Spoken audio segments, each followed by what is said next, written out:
ओम नमो भगवते वासुदेवाय। स्वागत है आप सभी का हमारे चैनल पर। आज के इस वीडियो में हम बात करने वाले हैं एकादशी व्रत के पारण के बारे में। एकादशी के व्रत का पारण शास्त्रीय और सरल विधि से किस प्रकार करना चाहिए, आज के वीडियो में हम इसी पर बात करेंगे। तो वीडियो को पूरा देखिए, वीडियो बहुत महत्वपूर्ण है। और अगर वीडियो आपको पसंद आता है तो लाइक अवश्य करिए। आपके लाइक से हमें पता चलता है आपको वीडियो पसंद आया। और साथ ही साथ अगर आपने चैनल को अभी तक सब्सक्राइब नहीं किया है तो चैनल को सब्सक्राइब करके बेल आइकन पर क्लिक कर लीजिए। तो चलिए शुरू करते हैं आज का वीडियो। तो देखिए, एकादशी का व्रत 3 दिन का नियम पालन करने के बाद पूर्ण माना जाता है। जब तक 3 दिन का नियम पालन नहीं होता है पूरे विधि विधान से, तब तक एकादशी के व्रत को पूर्ण नहीं माना जाता है और इसका पुण्य फल भी प्राप्त नहीं होता है। तो दशमी से लेकर द्वादशी तक अर्थात व्रत पारण तक एकादशी के नियमों का पालन। अगर हम दशमी के नियमों का पालन करते हैं, एकादशी के नियमों का पालन करते हैं, परंतु द्वादशी के नियमों का पालन नहीं करते, तो एकादशी का व्रत पूर्ण नहीं माना जाता है, पूर्ण रूप से फलीभूत नहीं होता है। तो इसीलिए पारण का विशेष ध्यान रखना होता है।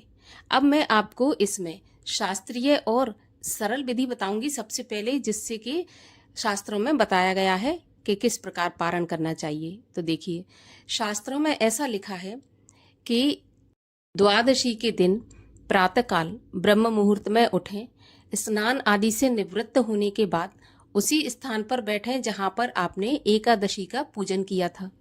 उस स्थान पर बैठकर आप एकादशी की तरह भगवान श्री हरि विष्णु का पूजन करें। उसके बाद 7 भुने हुए चने आपको लेना है। उन 7 भुने चनों के आपको बीच में से टुकड़े कर लेना है, तो वो 7 के 14 हो जाएंगे। दाल जैसे वो टुकड़े हो जाएंगे और 14 टुकड़े होंगे। तो आप उनको 7 अलग अलग कर लें, 7 टुकड़े अलग और 7 अलग।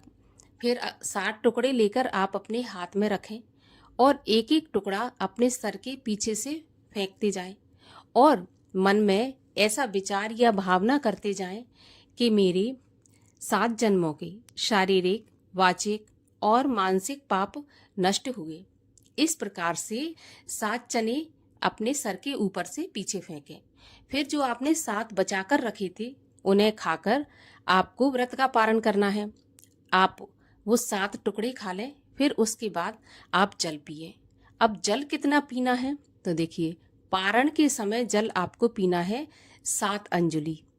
7 अंजलि जल पीना है, तब आपका जो पारण है शास्त्रीय और सरल विधि से पूर्ण होगा।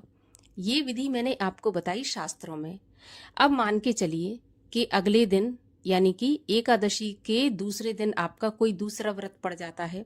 जैसे कि मानिए कि प्रदोष का व्रत होता है या फिर सोमवार, मंगलवार, कोई भी व्रत आपका होता है और आप उसमें अन्न ग्रहण नहीं कर सकते, तो फिर पारण कैसे करें?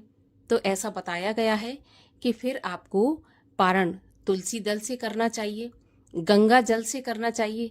जब आप गंगा जल लें पारण के समय, तो आप 1 गिलास पानी में थोड़ा सा गंगा जल मिलाकर पानी आपको उसी हिसाब से पीना है। 7 अंजलि, अंजलि होता है अपनी हथेली में पानी लेकर 7 बार पीना है।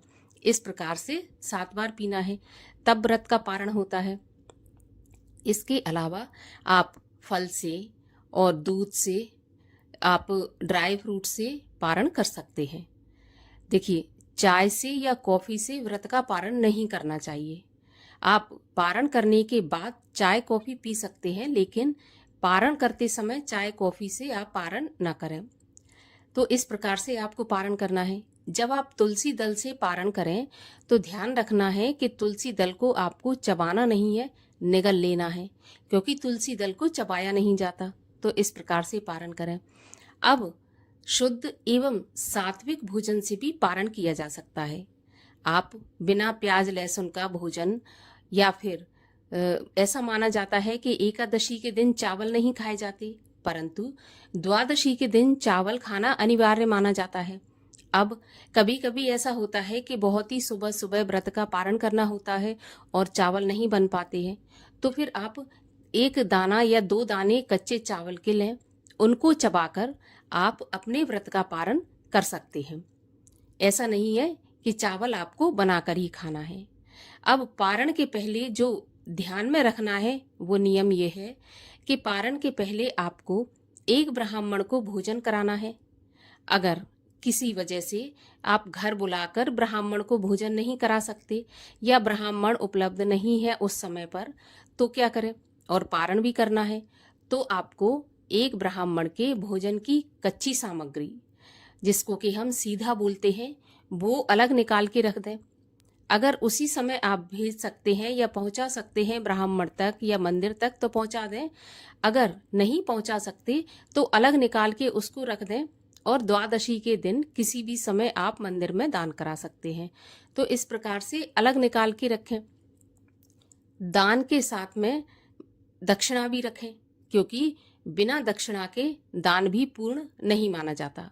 तो इसलिए, और आप जब सीधा लगाएं तो उसमें 1 बोतल पानी की भी रख दें। सीधे में आपको कच्चा आटा, दाल, सब्जी, चावल, घी, नमक, मिर्ची, यानी कि एक थाली में जो भोजन होता है ना किसी के भोजन करने के लिए, वो सारी सामग्री आप सीधे में लगाएं और दक्षिणा के साथ किसी ब्राह्मण को या किसी मंदिर में दान करवा दें। तभी अपने व्रत का पारण करें, तभी ये पारण पूर्ण माना जाता है। और एकादशी का व्रत भी तभी पूर्ण माना जाता है।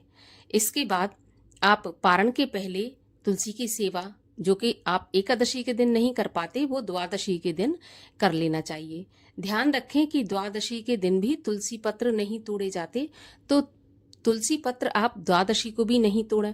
पहले से जो तोड़े रखे हों उन्हीं से आप अपने व्रत का पारण करें, नहीं तो जो आसपास टूटकर एक हाथ पत्ती गिरी हो उससे आप पारण कर सकते हैं, लेकिन तोड़ना नहीं है। हाँ, आप तुलसी में जल अर्पित कर सकते हैं, दीपक जला सकते हैं, तुलसी चालीसा, तुलसी महारानी की कथा सुन सकते हैं, माला जाप कर सकते हैं। पारण के पहले जितना आप भजन कीर्तन पूजन करना चाहें कर सकते हैं, उसके बाद पारण करें। ये थी एकादशी व्रत की पारण की सीधी एवं सरल विधि, जो कि शास्त्रों में बताई है।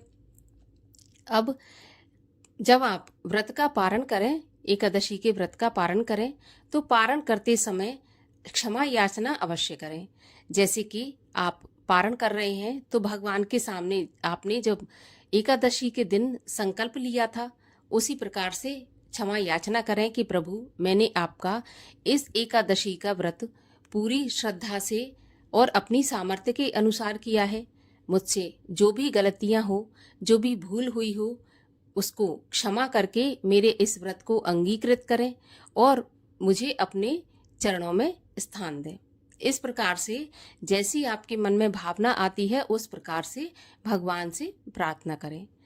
निश्चित रूप से आपका व्रत पूर्ण होगा, फलीभूत होगा। अगर विधि विधान से, देखिए मैं तो कहती हूँ कि चने से ही, अगर आपका अगले दिन कोई व्रत नहीं है तो चने से ही आपको पारण करना चाहिए, क्योंकि यही शास्त्रीय विधि है और सरल भी है। लेकिन अगर व्रत पड़ता है तो फिर आप दूध से या गंगा जल से, गाय के दूध से, तुलसी दल से कर सकते हैं। यही पारण की सही विधि है। चावल खाना आवश्यक है, तो जैसा मैंने बताया कि आप चावल खा सकते हैं, तो प्याज लहसुन का सेवन बिल्कुल भी नहीं करना है, द्वादशी के दिन भी। इस प्रकार से व्रत का पारण करें और अपने व्रत को पूर्ण करें।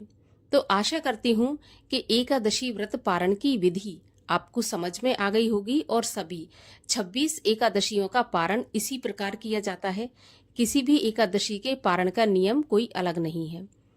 तो जानकारी अगर आपको उपयोगी लगी हो, पसंद आई हो, तो औरों से भी शेयर करिएगा। और ऐसी ही जानकारियां प्राप्त करने के लिए, व्रत कथाएं सुनने के लिए चैनल को सब्सक्राइब अवश्य करिए।